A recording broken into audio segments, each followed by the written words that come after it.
ಬೇಗನ ರಸ ಗುಳಿಗೆ ಎರಡು ಮಿಕ್ಸ್ ಮಾಡಿ 2 ತಿಂಡಿ ಚಮಚ ಮೇಲೆ ಕಟ್ಟಿ ಖಾಲಿ ಹೊಟ್ಟೆ ತಗೋಬೇಕು ಗೊತ್ತಾತ.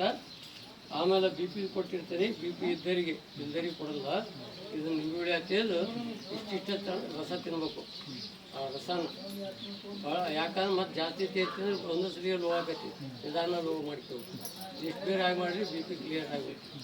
ಆಮೇಲೆ ಹಾರ್ಟ್ ಇದ್ದರಿಗೆ ಹಾರ್ಟಿನ ಗುಳಿಗೆ ಕೊಡ್ತೀನಿ, ಬೆಲ್ದ ತಿಂದು ಹಾಲು ಕುಡಿಬೇಕು. ಮತ್ತು ರಾತ್ರಿನಾಗೂ ಬೆಲ್ದ ತಿಂದು ಹಾಲು ಕುಡಿಬೇಕು ಹಾರ್ಟ್ ಇದ್ದರಿಗೆ, ಇಲ್ದರ್ ಬೇಡ. ಆಮೇಲೆ ತಿಂಡಿ ಟಿಫನು ನಾಷ್ಟ ಆಗೈತಿ, ಗ್ಯಾಸ್ಟ್ರಿಕ್ ಗುಳಿಗೆ ತಿಂದು ನೀರು ಕುಡಿಬೇಕು. ಮತ್ತು ರಾತ್ರಿ ಊಟ ಆಮೇಲೆ ಬರೀ ಬೇರಷ್ಟೇ ತಿನ್ಬೇಕು, ಗುಳಿಗಿಲ್ಲ. ಬೆಳಗ್ಗೆ ಮಾತ್ರ ಗುಳಿಗೆ ಬೇರು, ಇತ್ತ ಕೇಳ್ಕ್ಯಾಡ್ರಿ, ಬೆಳಗ್ಗೆ ಮಾತ್ರ ಗುಳಿಗೆ ಬೇರು, ರಾತ್ರಿನ ಬರೀ ಬೇರಷ್ಟೇ ಗೊತ್ತಾತ.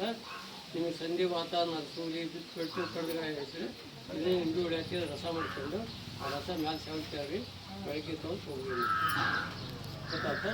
ಈ ಪುಡಿ ಹೇಳಿದ್ನಲ್ಲ, ಸುಸ್ತಾದರೆ ಜ್ವರ ಬಂದರೆ ಅದು ಬಂದರೆ ಉಪಯೋಗ ಮಾಡೋದು. ಟೀ ಸೊಪ್ಪು ಶುಗರ್ನ ಒಂದು ಮನೆಯಾಗಿದ್ದರೂ ಒಂದೊಂದು ಒಯ್ಯಿರಿ, ಯಾಕಂದ್ರೆ ಕಾಂಪ್ಲೆಕ್ಸ್